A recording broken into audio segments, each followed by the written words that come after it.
आप यदि ईद की सिवैया खिलाना चाहते हो तो आपको गुजिया भी खानी पड़ेगी, पर यहाँ गड़बड़ हो जाती है जहाँ एक पास खाने को तैयार, दूसरा खा नहीं रहा। किसी भी सूरत हाल में रोड पर नमाज नहीं पढ़ी जाएगी। तो स्ट्रिक्ट इंस्ट्रक्शन से दिए गए हैं, इनको इन्हें बता भी दिया गया है, इन्हें नोटिस भी जारी किया गया है। और उससे ज्यादा जगह की कमी है ना, तो कब्रिस्तान में जगह बनाइए, वहाँ बहुत लंबा लंबा घेर कर रखे हैं, वहाँ नमाज पढ़वाइए।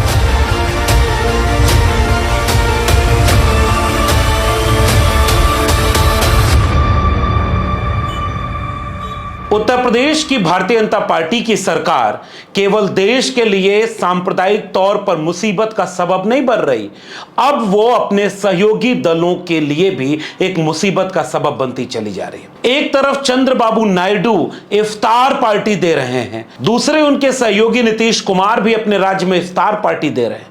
लेकिन भारतीय जनता पार्टी की उत्तर प्रदेश की सरकार अब यह ऐलान कर रही है कि छत पर भी मुसलमान नमाज नहीं पढ़ सकते, और यूपी की पुलिस यहां तक कह रही है कि अगर कोई सड़क पर नमाज पढ़ता हुआ पाया गया तो उसका लाइसेंस जब्त कर लिया जाएगा। एक तरफ नरेंद्र मोदी की सरकार सौगात मोदी देकर के मुसलमानों का दिल जीतना चाहती है ताकि वो वक्फ बोर्ड जैसा कानून भी ले आए, वहीं दूसरी तरफ उनके ऐसे कदमों से उनके खुद के सहयोगी हैरत में है। मेरठ, संभल और दिल्ली के इलाके में भारतीय जनता पार्टी और उनकी पुलिस जो बयान दे रही है, उससे उनके सबसे प्रमुख सहयोगी जयंत चौधरी ही बहुत असहज दिखाई दे रहे हैं।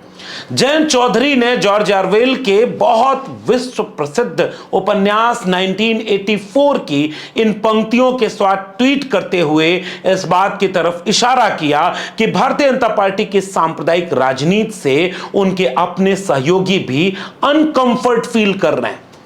जयंत चौधरी चूंकि समाजवादी पृष्ठभूमि से निकले एक नेता हैं। जयंत चौधरी चौधरी चरण सिंह और चौधरी अजीत सिंह के विरासत के नेता हैं।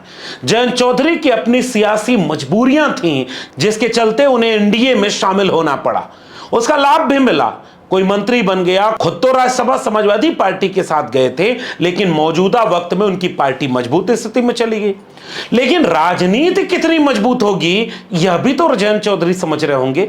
पश्चिमी उत्तर प्रदेश में संभल और मेरठ की पुलिस जिस तरह के बयान जारी कर रही है, ऐसा पुलिस को अख्तियार है क्या? किसी भी सूरत हाल में रोड पर नमाज नहीं पढ़ी जाएगी।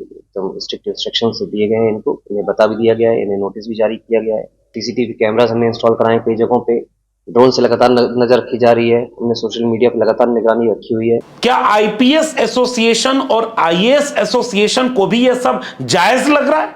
कहीं एसपी सिटी तो कहीं सीओ संभल। ईद की सिवैया खिलाना चाहते हो तो आपको गुजिया भी खानी पड़ेगी, या गुजिया खाओ ये सिवैया, पर यहाँ गड़बड़ हो जाती है जहाँ एक पास खाने को तैयार, दूसरा खा नहीं रहा। ऐसे ऐसे बयान दें जिससे प्रशासन की किरकिरी हो रही है कि अगर यह सरकार के इशारे पर बयान दिया जा रहा है तो केवल मेरठ और संभल में ही क्यों दिया जा रहा है?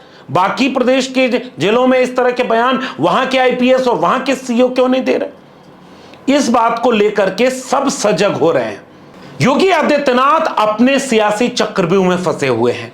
उनको यह समझ में नहीं आ रहा है कि दिल्ली में बैठे मोदी और अमित शाह की जोड़ी उनको लेकर के क्या सोचती है, आरएसएस इन दोनों के भविष्य को लेकर के क्या सोचते हैं। अभी बीजेपी के भीतर यह सब कुछ चल ही रहा है। लेकिन योगी आदित्यनाथ ने संभल का एक प्रयोग किया, और संभल में एक सीईओ है जिसका नाम अनुज चौधरी है, उसका एक बयान आए और मुख्यमंत्री योगी आदित्यनाथ उसके बयान की पुष्टि करें कि अरे भाई पहलवान है इसलिए ऐसे बोल देता है। ऐसा पता है क्यों? क्योंकि योगी आदित्यनाथ ने खुद यही वाक्य कि 52 बार जुम्मा आता है और होली एक बार आती है, यह बात तो खुद योगी आदित्यनाथ ने बोली थी। होली का पर्व मनाया जाए, कैसे मनाया जाए? लोग कहते थे, लोगों ने कहा साहब जुमा भी है उस दिन। हमने कहा जुमा भी पड़ेगा, होली भी होगा। जब वीडियो कॉन्फ्रेंसिंग होने लग गई, मैंने पूछा भी क्या तैयारी है? कहा साहब हम लोग प्रयास करेंगे कि 11 बजे तक होली संपन्न कर दी जाए। हमने कहा साल में एक बार होली पड़ेगी और 11 बजे संपन्न हो जाएगी। साल में 52 बार जुमा पड़ता है तो 2 घंटे का कार्यकाल उसी का आगे बढ़ जाएगा। तो जो योगी आदित्यनाथ की बात को दोहरा रहा है पुलिस अधिकारी, उसको खुद योगी आदित्यनाथ कह रहे हैं कि पहलवान है इसलिए इस तरह बोल दिया। हमारा वो पुलिस अधिकारी वो पहलवान रहा है, अर्जुन अवार्डी रहा है, ओलंपियन है, पूर्व ओलंपियन है, तो अब पहलवान की बात है तो पहलवानी की तरह बोलेगा तो थोड़ा कुछ लोगों को बुरा लगता है। इसका मतलब अगर एमबीबीएस करके कोई आईपीएस या आईएएस बन जाए तो उसके हिसाब से कैंची चाकू लेकर घूमना चाहिए। अगर कोई पहलवान है तो उसकी भाषा में आईएएस आईपीएस या पुलिस का अनुशासन सामने नहीं आएगा, पहलवान पहलवान की तरह बोलेगा। इस पर किसी ने गंभीरता से सवाल ही नहीं किया। और अब पत्रकारों को तो यह सबक रहा नहीं कि पलटकर एक सवाल पूरी विनम्रता के साथ पूछ दें कि आदरणीय मुख्यमंत्री जी, पहलवान पहले था, अब वो पुलिस का अधिकारी है जिसे पुलिस के नियम कायदे में रह करके बोलना होगा। लेकिन राजनीति को सब समझते हैं। अनुज चौधरी का भाई भारतीय जनता पार्टी का नेता है और अनुज चौधरी ने इस बार जो पीस कमेटी की मीटिंग में बयान दिया, इससे समझ में आ गया कि वो क्या चाहते हैं। सुनिए अनुज चौधरी कैसे बोल रहे हैं कि आपको ईद की सेवई खिलानी है लेकिन गुजिया नहीं खानी है। ईद की सिवैया खिलाना चाहते हो तो आपको गुजिया भी खानी पड़ेगी, या गुजिया खाओ हम सेवई, ये सेवई। पर यहाँ गड़बड़ हो जाती है जहां एक पास खाने को तैयार, दूसरा खा नहीं रहा। अब अनुज चौधरी से कोई एक वाक्य पूछे कि कोई प्रमाण दे दो कि आपकी गुजिया खाने से किसी ने मना किया। अनुज चौधरी लगातार इस तरह का बयान देते हुए चले जा रहे हैं और यह सब कुछ मुख्यमंत्री के इशारे पर हो रहा है। यह वरना एक सीओ इस तरह का बयान दे तो दूसरा एसपी सिटी ये बोलने लगे कि अगर सड़क पर नमाज पढ़े तो लाइसेंस जब्त हो जाएगा। अब इसका तालमेल कोई यह सोचकर बताए कि यह वही उत्तर प्रदेश है जिसमें खुलेआम कांवड़ यात्रा के नाम पर सड़कें बंद कर दी जाती हैं और केवल उस पर कांवड़ यात्री चलते हैं। एक धर्म के लिए तो सड़कें पूरी तरह से यातायात के लिए बंद कर दी जाएंगी, उसमें केवल एक धर्म के लोग चलेंगे। एक धर्म का त्योहार हो तो दुकानें बंद हो जाएं, खुलेंगे धर्म के हिसाब से तय होगा। स्कूल तक बंद कर दिए जाते हैं क्योंकि कांवड़ यात्रा चल रही है। अभी कुंभ हुआ और कुंभ के इलाके में आसपास के कई जिलों के सरकारी स्कूल बंद कर दिए गए थे। यह जायज है क्योंकि आपकी संख्या ज्यादा है, आपकी ताकत ज्यादा है, आप इस समय राजनीति की सत्ता के गलियारे में बैठे हुए हैं। और दूसरे धर्म का व्यक्ति अगर सड़क पर बैठे तो यह लाइसेंस जब्त कराने तक चला जाएगा। इस देश में जितने भी धार्मिक पंडाल लगते हैं, धार्मिक कार्यक्रम होते हैं, उनमें से 90% से ज्यादा कार्यक्रम सरकारी जगहों पर होते होंगे। एक धर्म के लिए सड़कें सार्वजनिक हैं और दूसरे धर्म के लिए सड़कें धार्मिक हो जाएंगी। मुनव्वर राना का एक शेर मुझे याद आता है कि अब तो पतंगें भी ये देखकर हैरान हो गईं कि ये छतें भी हिंदू मुसलमान हो गईं। यह सब कुछ जो हो रहा है वो कितना जायज है और इस बात को लेकर के उत्तर प्रदेश में बहस होगी कि नहीं होगी कि पुलिस अधिकारी क्या भारतीय जनता पार्टी की राजनीति के टूल बन गए हैं, और अगर नहीं तो केवल संभल और केवल मेरठ में ये बयान क्यों आते हैं? अपनी छतों पर मुसलमान क्या करेगा अब ये पुलिस तय करेगी, तो अपनी छतों पर हिंदू क्या करेगा ये कौन तय करेगा? होली में कौन किस पर गुब्बारा मारेगा, कौन किस पर रंग फेंकेगा, यह कोई नहीं तय करेगा। लेकिन नमाज कहां पढ़ी जाएगी यह सरकार तय करेगी। सरकार को करना यह चाहिए कि सड़क पर कोई भी धार्मिक कृत्य न हो। अगर यह वाक्य बोल करके कोई सरकारी व्यक्ति अपना काम करे या सरकार चलाए तो इसका विरोध कौन करेगा? मगर खुलेआम जब एक धर्म के कार्यक्रमों के लिए सड़कों पर यातायात बंद हो जाएगा और केवल एक धर्म का कार्यक्रम चलेगा और दूसरे वाले का लाइसेंस जब्त होगा, तो यह बात तो देश की बुनियाद में मट्ठा डालने के लिए पर्याप्त है। अब देश की बुनियाद में यह बात मट्ठा कितनी डालेगी यह तो इस देश का जागरूक नागरिक तय करेगा कि वो अपने देश के इतिहास को कितना सांप्रदायिक होने की हद तक बर्दाश्त कर सकता है। लेकिन हां, ऐसा लग रहा है कि एनडीए खेमे में ही कुछ हलचल मच रही है कि सबको यह बर्दाश्त नहीं हो रहा है। एनडीए की तरफ से पश्चिमी उत्तर प्रदेश के सबसे बड़े सहयोगी जयंत चौधरी, उनका एक मंत्री है उत्तर प्रदेश सरकार में, खुद राज्यसभा में है। हालांकि उनके राज्यसभा में होने में बड़ी भूमिका समाजवादी पार्टी की है, लेकिन फिलहाल वो केंद्र में मंत्री भी हैं, भारतीय जनता पार्टी के बड़े सहयोगी हैं। उन्हें भी अच्छे से पता है कि भावी राजनीति को बीजेपी कैसे उनकी खत्म कर रही है। अगर मुसलमान उनसे पूरी तरह से छिटक गया तो केवल एक जाति का वोट लेकर के या किसान के नाम पर राजनीति करके हो सकता है कि जयंत चौधरी और उनकी पार्टी अगली बार बार्गेनिंग की कैपेसिटी में ही न रहे। इसलिए जयंत चौधरी एक ट्वीट करते हैं। दूसरी तरफ बिहार में नीतीश कुमार को कायदे से पता है कि उनकी समाजवादी राजनीति की विरासत में वो मुख्यमंत्री की कुर्सी पर इसलिए बैठे हैं क्योंकि बार्गेनिंग कैपेसिटी उनके पास ज्यादा है। हालांकि भारतीय जनता पार्टी अब पूरी कोशिश अंदर अंदर कर रही है कि बिहार में अटल बिहारी वाजपेयी जी का सपना पूरा हो जाए, बीजेपी का मुख्यमंत्री बन जाए और नीतीश कुमार किनारे हो जाए। नीतीश कुमार आधा योगदान तो खुद दे रहे हैं। पिछले दिनों बिहार विधानसभा के बाद एक विशेष फोटो सत्र हो रहा था। काफी देर तक मुख्यमंत्री नीतीश कुमार हाथ जोड़ के बैठे रहे। बगल के उनके एक बड़े सहयोगी ने हाथ को नीचे दबाया। अब मुख्यमंत्री इतने कमजोर हो जाएं कि उनका हाथ कोई दूसरा दबा दे, मुख्यमंत्री इतने कमजोर हो जाएं कि उन्हें कोई कह दे, जैसे सम्राट चौधरी ने कार्यक्रम में कहा, चलिए चलिए हो गया, और मुख्यमंत्री को जाना पड़ रहा है। सबको इन्हीं को पावर है।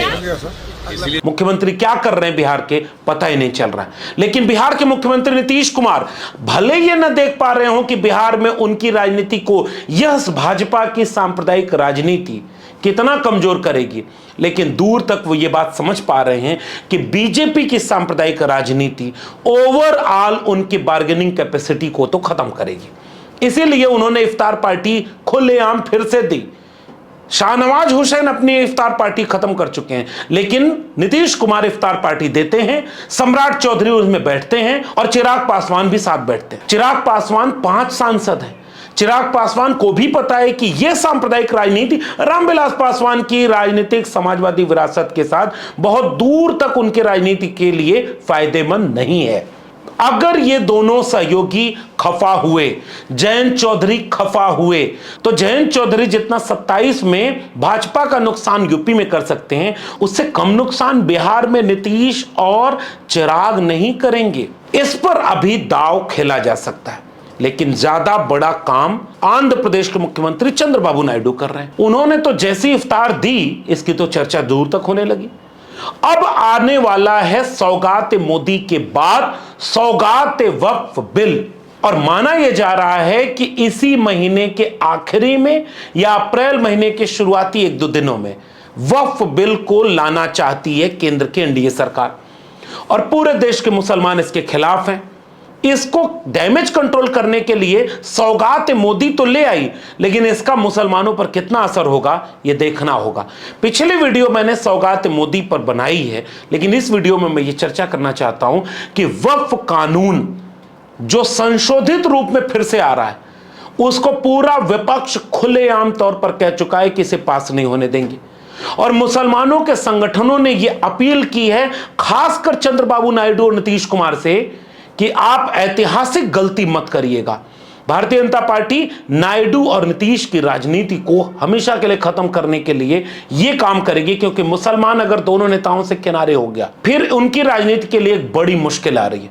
और भारतीय जनता पार्टी के लिए मुश्किल नहीं होगी, क्योंकि उसकी राजनीति प्रकारांतर से मुसलमानों को ध्यान में रखकर होती ही नहीं। वो तो अपनी राजनीति में मुसलमानों को टिकट ही नहीं देते।